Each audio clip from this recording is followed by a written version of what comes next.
Hi, this is Randy Glick, Executive Director of the Southern Medical Association. You really don't want to miss our annual scientific assembly this year, taking place on November 6th and 7th in Houston at the incredible TMC3 Conference Center.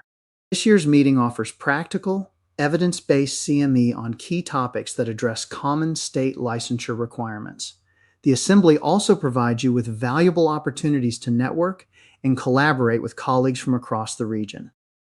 The program includes 8.25 hours on patient safety, 3 hours on medical ethics and physician well-being, 1.25 hours on pain management and opioid use.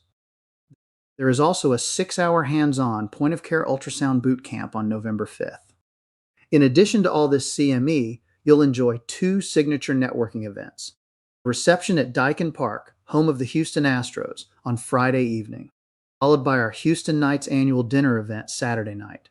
Both events include food, drinks, live music, and outstanding opportunities to network and connect in a relaxed setting.